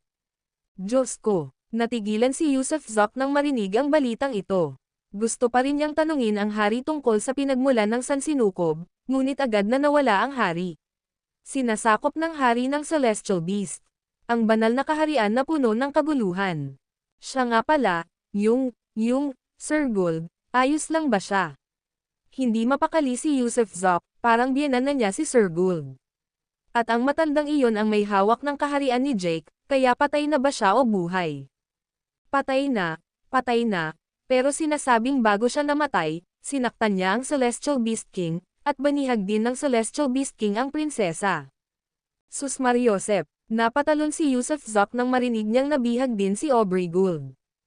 Kinamot ni Yusuf Dale ang kanyang baba, hindi pinansin si Yusuf Zok, sa halip ay tinanong ang nakatatanda, ano ang ibig sabihin ng prinsesa, ang babae ng hari. Dati siyang paboritong babae ng hari, ngunit kalaunan ay naglabas ang hari ng isang utos na nagpapalayad sa kanya sa palasyo. Haha, Yusuf, pala mahilig ka pala sa ganitong bagay, ang magbahagi ng kerida sa iba. Napatawa ng malakas si Yusuf Dale, sa wakas ay may nabasa siyang nakakatawa tungkol kay Yusuf, at labis itong nasiyahan. Kasabay ng isang, whoosh, biglang tumalon si Yusuf Zok sa ere, at malamig na sumulyap kay Yusuf Dale, pupunta ako sa Royal City, hahayaan mo ba akong pumunta? Ba, hindi ako aalis, bakit ko naman isusuko ang buhay ko para sa isang segunda manong gamit, kahit ang akin lang. Parang paghingi na lang iyon ng kamatayan, ang Celestial Beast King, kapantay ng apelyidong Chu, hindi ka ba mamamatay kung aalis ka? Kung gayon, palam. Pagsaludo ni Yusuf Zok kay Yusuf Dale at pagkatapos ay ang whoosh, ay naging isang agos ng liwanag, na tumatakas ng malayo. Muling napakamot ng baba si Yusuf Dale, may balabal ng ermitanyo ang halimaw na ito, hindi siguradong mamamatay, pero tahimik akong papasok sa nayon, huwag kang magpapaputok. Bulong niya sa sarili at lumipad din paitaas, hinabol ang agos ng liwanag ni Yusuf Zok. Ang video na ito ay edited by Urban Storytelling. Kabanata 1808 sila'y mga halimaw. Hindi makapaniwala si Yusuf Zok, na parang tinamaan ng kidlat ang marinig na si Aubrey Gould ay nabihag ng mga Celestial Beast, at hindi alam ang kanyang kapalaran. Wala siyang pakialam kung hindi siya kasing lakas ng mga Celestial Beast, wala siyang pakialam kung mamatay, wala siyang pakialam kung hindi niya sila matalo, hindi niya naisip ang alinman doon. Siya ang tauhan ni Aubrey Gould, at kung hindi siya ang unang tumayo noong nasa panganib si Aubrey Gould, anong klaseng tao siya? Minsan, bilang isang lalaki, kahit alam mong may tigre sa bundok, kailangan mo pa ring pumunta sa bundok, dahil iyon lang ang paraan para maging tunay na lalaki. Napansin ni Yusuf Zok na sumunod si Yusuf Dale ngunit wala siyang pakialam. Pumunta man si Yusuf Dale o hindi, hindi siya magagalit, dahil sarili niyang bagay ito, hindi sila sapat na malapit para magbahagi ng pantalon. Bukod dito, ito ay para iligtas ang sarili niyang babae, hindi ang kay Yusuf Dale, kaya kung hindi pupunta si Yusuf Dale, wala siyang anumang reklamo. Pero dahil dumating na si Yusuf Dale ngayon, ipinakita nito na isa siyang mabuting kaibigan, na marunong tumulong kapag ang mga kaibigan ay nasa problema. Pareho silang mabilis kumilos, kahit walang kakayahang tumalon sa oras at kalawakan, nakarating sila sa tuktok 12-12 milya mula sa Royal City pagkatapos lamang ng kalahating oras, pababa ng paisa-isa. Sa malayong pagtingin sa maharlikang lungsod, tila tahimik ito, walang usok at apoy, at walang anumang senyales ng kaguluhan. Ang hari ng mga Celestial Beast ang naghari rito, ngunit hindi niya kayang patayin ang lahat ng mga banal na nilalang, kung gagawin niya iyon, wala siyang mapamumunuan o kakainin. Ang magagawa lang nila ay pumatay ng ilan, pagkatapos ay gawing alipin ang lahat, gagawing isang lipunang may sapin-sapin ang banal na kaharian na ito kung saan naghahari ang mga Celestial Beast, kung saan namumuno ang mga Celestial Beast sa mga tao. Mag-ingat ka, nakakatakot ang kapangyarihan ng hari ng mga Celestial Beast. Iminumungkahi kung pumasok ka ng hindi nakikita, samantalahin ang pagkakataong sumagip at tumakbo, huwag mo siyang labanan ng harapan. Oo, wala akong laban sa kanya, bago pa siya, wala akong karapatang tumakas. Tumanggaw si Yusuf. Naranasan niya mismo ang takot ng hari ng mga Celestial Beast, at kahit na bumuti na ang kanyang kaharian, milyon-milyong milya pa rin ang layo nito para marating ang kanyang antas. Kung haharapin niyang muli ang hari ng mga Celestial Beast, wala nang tsansa na magtagumpay, mahuhuli lamang siyang muli at mapapaganda, hindi niya alam kung mamamatay ba siya, ngunit alam niyang hindi siya makakalaban. Kaya mag-ingat ka, papasok din ako sa lungsod, kung malapit ka nang mamatay, hindi kita ililigtas, pero bago ka mamatay, ihagis mo sa akin ang balabal ng ermitanyo, ha? Puff, nasasakal na ako sa mga sinabi ni Joseph Dale. Sige, kung alam kong mamamatay ako, itatapon ko sa iyo ang balabal ko at hindi ko ito iiwan sa hari ng mga celestial beast. Sabi ni Yusuf nang may mapait na ngiti. Parang ganoon na nga, haha, pero makakaasa ka, kung mamatay ka, hindi kita ipaghihiganti, pero sigurado akong makakagawa ako ng gulo para sa maliliit na demonyong iyon, isipin mo na lang na maliit na kapalit yan. Joseph Dale, mahal ko, kung gayon ay nakikiusap ako sa iyo na saluhin mo pa ang mas maraming demonyong babae. Nawalan ng malay si Yusuf sa kanyang sinabi, syempre, ang mga salita ni Joseph Dale ay mas biro lamang at hindi dapat seryosohin. Pakiramdam niya ay may hustisya si Joseph Dale, ngunit hindi siya isang santo. Pupunta muna ako sa lungsod, Joseph, baka magkita tayo ulit. Humakbang si Yusuf paarap at agad na naglaho. Pumikit si Joseph Dale, hindi na niya maramdaman ang presensya ni Yusuf, ang balabal ng ermitanyo, tunay na iniwasan nito ang mundo, iniwasan ang tanawin, iniwasan ang lahat. Nako, napakayamang bagay nga naman, pero sayang, sayang at hindi ko nakuha. Muling bumantong hininga ng malalim si Joseph. Kuwait. Samantala, dumating si Yusuf Zok sa North Gate ng Royal City, ngunit ngayon ang North Gate ay binabantayan ng mga demonyong sundalo, at ang mga gwardya ay umabot sa mahigit 1,000, na may maringal na aura, at napansin ni Yusuf ang 2 sa Grand Beginning Realm, at mahigit 100 sa Heaven Realm. Ang mga demonyong sundalong ito, bawat isa ay nagmamalaki, habang ang mga dumadaang banal na nilalang ay nanginginig, hindi man lang ng ahas na salubungin ang kanilang mga tingin. Tumigil, tumigil, body search, body search. Habang papalapit si Yusuf nang hindi nakikita, sumigaw ang isang demonyong sundalo, dahil may mga taong papaalis, at itinuro niya ang isang 50 taong gulang na babae, mukhang masungit at marumi, at pinipilit siyang halughugin. Hindi makapaniwala ang babae, at ang iba pang mga banal na nilalang na dumaan ay natigilan din. Hayaan mo akong magmadali, hayaan mo akong magmadali. Gagawin ko, isama niyo ako, haha.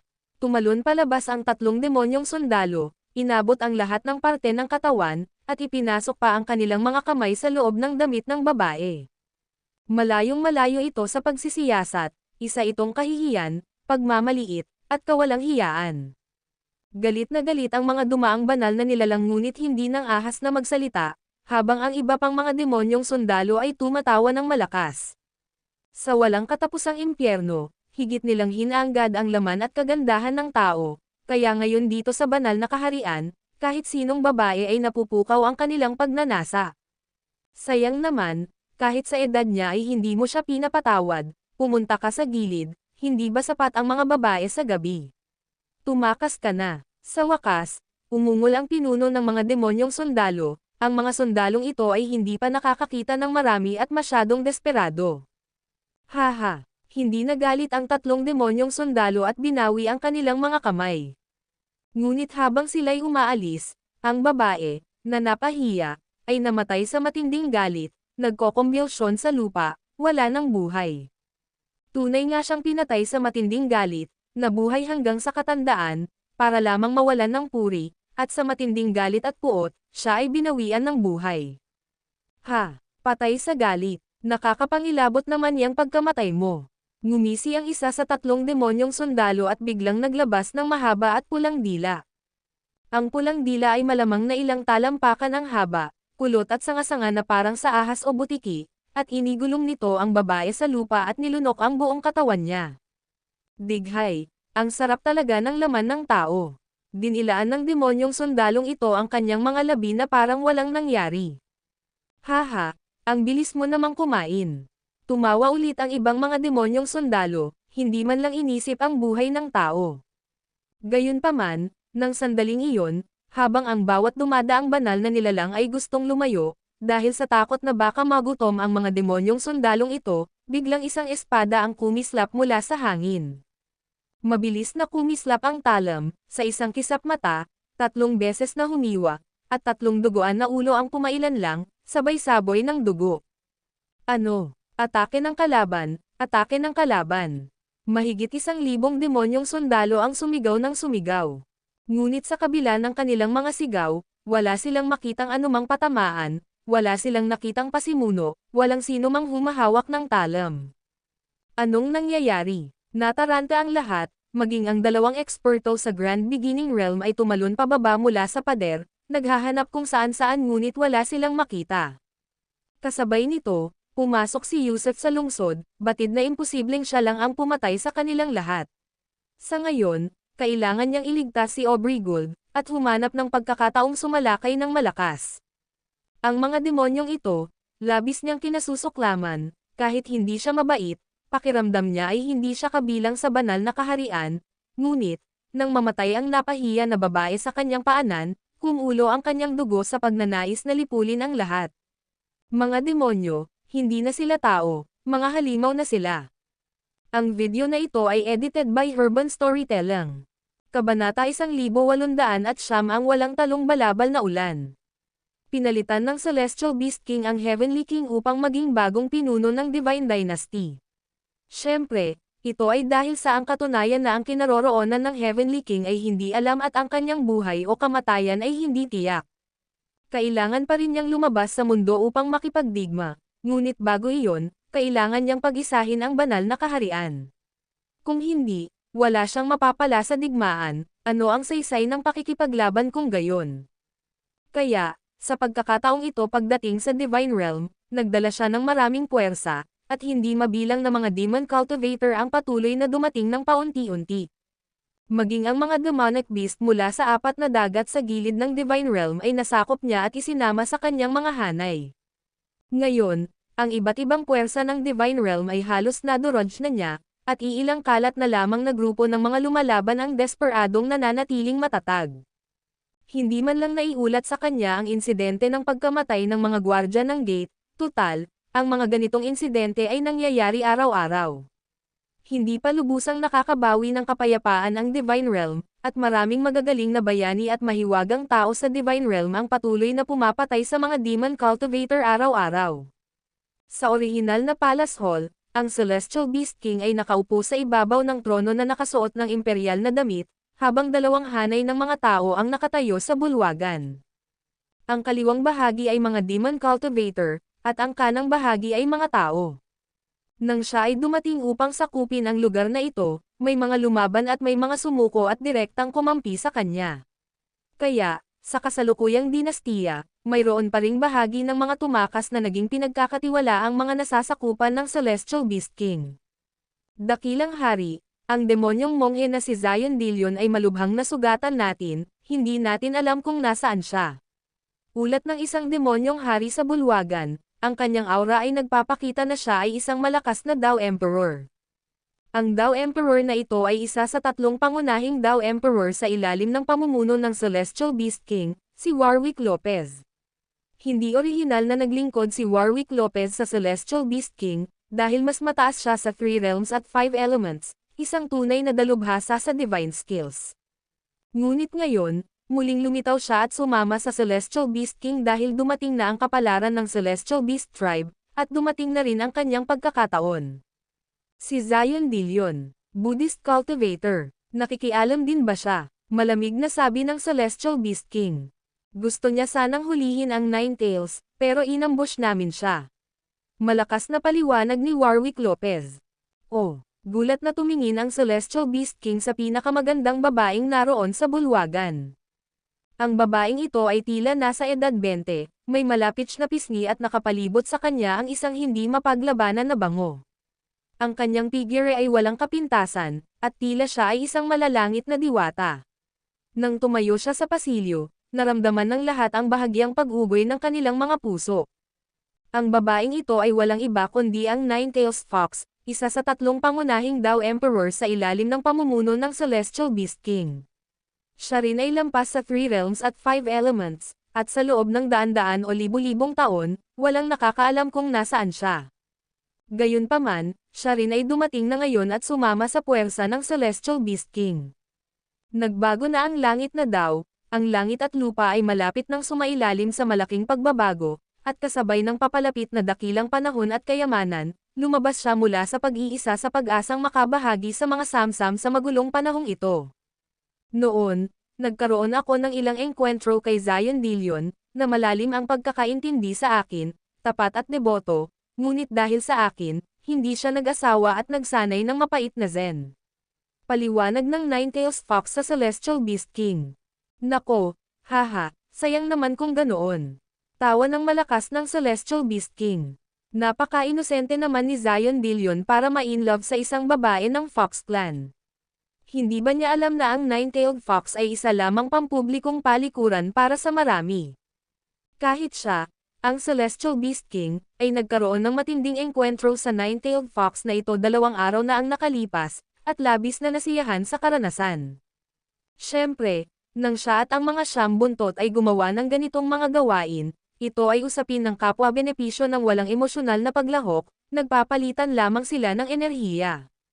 Bukod pa rito, matapos ang maraming taon ng pagiging hiwalay, malamang na hindi lang 1,000,000 kundi 80,000 kalalakihan ang kasama ng Ninetales. Paanong hindi magiging tanga si Zion Dillion dahil sa debosyon nito sa kanya? Kaya tila ang mga mongheng demonyo ay nagkukubli rin sa aking banal na kaharian, naghihintay ng mga pagkakataon na magdulot ng gulo. Ang kutis ng Celestial Beast King ay hindi talaga maganda. Dati, pinabilis niya ang oras upang pinuhin ang gininto ang katawan ni Jordan Webb sa loob ng 5 araw, katumbas ng 500 taon ng patuloy na pagkonsumo. Ang kanyang antas ng paglilinang ay bumaba ng kalahating angat, ang kanyang enerhiya ay halos maubos, at sa huli, nawalan ng saysay ang lahat, na nag-iwan sa kanya sa sobrang galit na siya ay dumura ng dugo. Bahagi ng dahilan kung bakit siya napunta upang makipagdigma sa banal na kaharian ay dahil kailangan niya ng pahinga upang gumaling. Kumusta naman kayo? May ire-report ba kayo? Tanong ng Celestial Beast King sa mga tumakas, na karamihan ay mga ministro, duke, at marquis noong nasa kapangyarihan pa ang Heavenly King. Kamahalan, ang mga anak na lalaki, babae, apo, at mga babae ng hari sa langit ay ipinatapon na sa walang hanggang impyerno. Ang mga nabihag na rebelde ay pinugutan ng ulo para sa pampublikong pagpapakita, ngunit mayroon akong mungkahi. Ang nagsasalita ay isang matandang ministro na dating naglingkod sa hari sa langit ngunit tumalikod upang mabuhay. Ano ang mungkahi mo? Hanggat kapakipakinabang ito, tiyak na susundin ko ito. Alam din ng Celestial Beast King na ang walang pakundangang pagpatay ay haantong lamang sa mas marahas na paglaban. Pigilan ang mga demon cultivator sa pagpatay, pagkain ng mga tao, at pag-inom ng dugo sa mga lansangan. Yumoko ang matandang ministro. Ang mga ganitong aksyon ay naghahasik lamang ng takot sa mga banal na mamamayan, na nagiging sanhi ng kanilang pamumuhay ng api. Kahit sa kaunting kislap, lalaban sila hanggang kamatayan, kaya umaasa ako na ang dakilang hari ay magpapatupad ng isang patakaran ng pagpapakalma.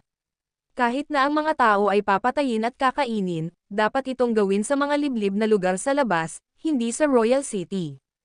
Nako, naisip ko na rin ito dati. Sige, gawin natin ang mungkahi mo. Ikaw na ang maglabas ng utos. Tumanggo ang Celestial Beast King. Ngayon, ang kailangan niya ay katatagan. May iba pa ba kayong ulat? Muling tumingin ang Celestial Beast King sa iba. Kamahalan, ang matandang ministrong ito ay may iuulat na bagay. Isa pang matandang ministrong tao ang humakbang paarap. Neil Butler, magsalita ka. Ang matandang ministrong ito ay dating isa sa 3 nangungunang duke at nagkaroon ng alitan kay Duke Chin. Kaya, nang dumating ang Celestial Beast King, siya ang unang nagpahayag ng katapatan at personal na nagutos ng pagbitay kay Duke Chin. Ang traidor na ito ay isa sa pinakamahalagang tagapagtaksil sa mga tao. Gayunpaman, nakuha niya ang pabor ng Celestial Beast King. Kamahalan, mayroon po akong 4 na apo na magkakapatid, na ipinanganak ng sabay-sabay, at kakalabing-4 na taong ito. Nais ko po silang ibigay sa inyo. Nang marinig ang mga salita ni Neil Butler, maraming ministro ang napanganga. Walang hiya talaga ang matandang ito. Haha, Neil Butler, sa sobrang kabanalan mo sa pamilya, magpapasalamat ako sa iyo ng maaga. Hahaha, tumawa ng malakas ang Celestial Beast King. 4 na magkaparehong gwapong tao. 14 lang. Nagustuhan niya iyon, at labis siyang nasiyahan. Pero mayroon din akong isang maliit na kahilingan. Pagpapatuloy ni Neil Butler, pinahirapan ni Duke Chin ang aking pamilya Butler noon, at noong bata pa siya, nagbalak ang prinsesa na gawing baliw ang aking anak. Nagsusumamo ako sa dakilang hari na magpakita ng awa at ipagkaloob sa akin ang prinsesa sa bilangguan sa langit, si Aubrey Gould, bilang isang alipin. Ayos lang yan. Sige. Kahit maganda at matalino si Aubrey Gould, hindi siya kumpletong katawan. Hindi ako masyadong interesado, kaya ipinagkaloob na sa iyo. Salamat po, dakilang hari. Yumuko si Neil Butler ng may pasasalamat, walang kapantay ang tuwa. Siya nga pala, Neil Butler, kaya mo ba? Natatawang tanong ng Celestial Beast King.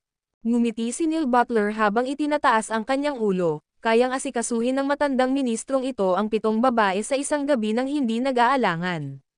Natural lang, walang problema. Ha. Sumabog sa malakas na tawanan ang lahat ng tao sa bulwagan. Gayunpaman, ang hindi nila alam ay si Yusuf Zok, na nakasuot ng hermit's cloak, ay matagal nang nakatayo sa labas ng bulwagan, nakikinig sa lahat ng sinasabi sa loob. At hindi pa siya natuklasan ng Celestial Beast King. Ang balabal ng ermitanyo ay walang talo. Ang video na ito ay edited by Urban Storytelling. Kabanata 1810 ang Matandang Pagong. Ang mga engranding pinto ng Palace Hall ay mga 50 metro ang layo mula sa hari ng mga Celestial Beast, at si Yusuf Zok ay nagtatago sa labas lamang ng mga pinto. Hindi siya natukoy ng hari ng mga Celestial Beast, kaya napagtanto ni Yusuf na tunay nga siyang nakahanap ng ginto. Gamit ang kayamanang ito, hindi na niya kinatatakutan ang hari ng mga Celestial Beast. Siyempre, hindi siya basta-basta sumugod, dahil hindi pa nailigtas si Aubrey Gould. Ayaw pa rin niyang ilantad ang sarili niya. Pagkatapos lamang na tunay na mailigtas si Aubrey at ligtas na may hatid sa Blue Sea at Cloud Sky sa kanya sisimulan ang isang massacre. Nagpatuloy ang mga talakayan sa loob ng bulwagan. Ito ang karaniwang pagpupulong ni Jake King, na may maraming iba't ibang isyong dapat talakayin, na lahat ay nangangailangan ng pahintulot ng hari ng mga Celestial Beast. Samantala, tinahak ni Yusuf ang daan patungo sa Sky Prison ng palasyo. Ang Sky Prison ang pinakamahigpit na nababantayang lugar sa palasyo. Ang mga nakakulong doon ay pawang mga kilalang tao, kaya naman ito ang itinuturing na bawal na lugar sa lahat ng mga bawal na lugar. Noong una, hindi alam ni Yusuf ang eksaktong lokasyon ng Sky Prison, ngunit ang hindi pag-alam ay hindi nangangahulugang hindi alam ng ikapitong prinsesa. Sa pamamagitan ng Blue Sea at Cloud Sky, madaling narating ni Yusuf ang Sky Prison. Ang Sky Prison ay nasa ilalim ng lupa, na may tanging pintong kulay pula sa ibabaw, na naglalabas ng nakakakilabot na aura, na may patuloy na pagbabago-bago ng enerhiya na kumikislap. Natural lang, may mga gwardya sa labas, 4 sa kanila, lahat ay mga Demon Cultivator, 2 sa Grand Beginning Realm, at 2 sa Heaven Realm. Si Yusuf, hawak ang Epoch Etching Blade, ay nagmalaking lumapit sa isa sa mga eksperto sa Grand Beginning Realm, at hindi man lang gumanti ang Demon Cultivator. Itinaas niya ang talam, itinutok ito sa noo ng eksperto sa Grand Beginning.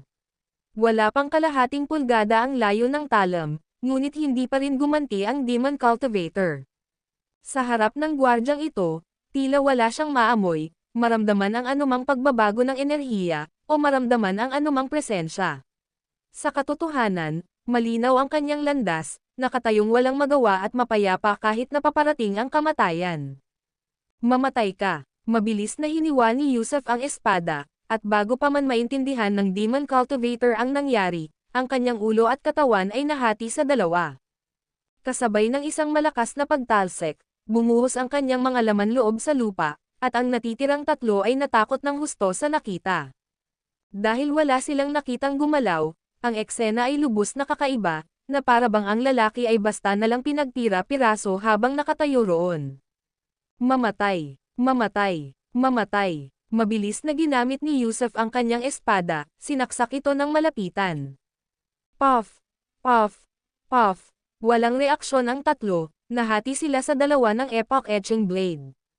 Hindi naman sa mahina sila, pero ang kanilang kalaban ay masyadong kakaiba. Taglay ang Hermit's Cloak, kayang lampasan ni Yusuf ang lahat, kaya't iniwan ang 4 na ito na mamatay ng hindi sinasadya. Buksan. Nang patay na ang 4, binasag ng espada ni Yusef ang mga pinto ng Sky Prison, at mabilis siyang sumugod papasok. Ho! Ang Sky Prison ay puno ng matinding sama ng loob at matinding enerhiya, na may partikular na mapang amoy. Dati itong lugar para sa mga malalaking kriminal, ngunit ngayon dahil walang humpay na pumapatay ang mga demon cultivator, ito ay siksikan na may hindi mabilang na namamatay araw-araw. Tumakbo si Yusef papunta sa pinakamababang palapag ng Sky Prison, at agad na nakita si Aubrey Gould na nakagapos ng mga kadena. Marahil sa takot na makatakas o madaya, si Aubrey ay hindi lamang nakakadena kundi mayroon ding malaking takip na kahoy sa kanyang bibig na kumikinang, kasama ang isang anting-anting na nakadikit sa kanyang noo, na patuloy na kumukurap. Tinatrito nila siya na parang isang halimaw. Pagbuksan mo ako. Nang makita ang kaawa-awang kalagayan ni Aubrey, galit na sinipal ni Yusef ang pinto ng selda. May mga gwardya na nagpapatrolya sa Sky Prison, ngunit hindi nila napansin ang pagdating ni Yusef. Nang sipin ni Yusef ang pinto ng selda, gulat na sumigaw ang mga gwardya at sumugod patungo sa kinaroroonan ni Aubrey. Nanlaki ang mga mata ni Aubrey, wala siyang nakitang iba kundi ang misteryosong pagkabasag ng pinto ng selda. Aubrey, ako ito. Mabilis na sumulpat si Yusef sa tabi ni Aubrey. Ma'am. Nanlaki ang mga mata ni Aubrey, namimilipit at bumubulong ng walang tigil. Itinaas ni Yusef ang kanyang espada, at sa pamamagitan ng mabilis at mahusay na mga galaw, binali niya ang lahat ng kadena at tinanggal ang anting-anting at kahoy na saksakan. Asawa, sa wakas ay naparito ka na para iligtas si Aubrey. Nang makalaya na si Aubrey, ay niyakap niya si Yusef habang humahagulgol ng hindi mapigilan. Ayos lang ngayon, ayos lang. Ipikit mo ang mga mata mo, bitawan mo ang kaluluwa mo, pakiusap, pakinggan mo ako. Paulit-ulit na pang-aalon ni Yusef sa kanya. Manamham, makikinig si Aubrey.